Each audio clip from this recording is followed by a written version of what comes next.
আইছে। আসসালামু আলাইকুম ডিয়ার ভিউয়ার্স, আপনারা দেখতে পাচ্ছেন দূরে বিমান বাংলাদেশ এয়ারলাইন্সের একটি বিমান, সেটি টেক অফ করার জন্য আসতেছে। তার পিছেই আসতেছে একটি ফায়ার ফাইটারের ভেহিকলস।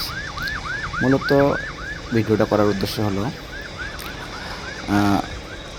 স্টেশন থেকে এয়ারপোর্টের শেষ মাথা পর্যন্ত কোনো যদি দুর্ঘটনা ঘটে, যে গাড়িটি স্টেশন থেকে শেষ মাথা আসতে কতক্ষণ সময় লাগে তার একটি পরীক্ষা করা।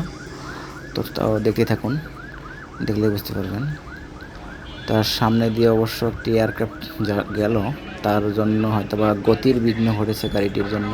এই যে এয়ারক্রাফটটি বাংলাদেশ বিমান এয়ারলাইন্সের এই 787 মডেলের একটি বিমান, এবং তার পিছেই দেখুন এই বিমান, এইটি অত্যাধুনিক এবং অতি দক্ষতার সাথে এই গাড়িটি কাজ করতে পারে আগুন নেভাতে।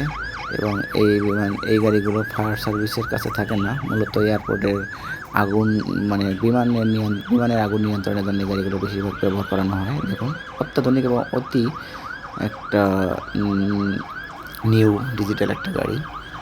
দেখুন, ফায়ার ফাইটার নামতেছে, কত সময় কাউন্ট হলো সেটা আমি আপনাদেরকে বলবো।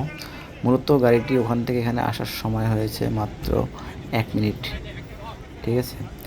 আর আমি ভিডিও যেহেতু আগে থেকেই চালু করছিলাম, তাই ভিডিওটার সময় অনেক বেশি। তো দেখতে থাকুন শেষ পর্যন্ত। আর ভিডিওটি ভালো লাগলে অবশ্যই আপনারা লাইক কমেন্ট করে আপনাদের মতামত জানাবেন। ধন্যবাদ সবাইকে। আল্লাহ হাফেজ।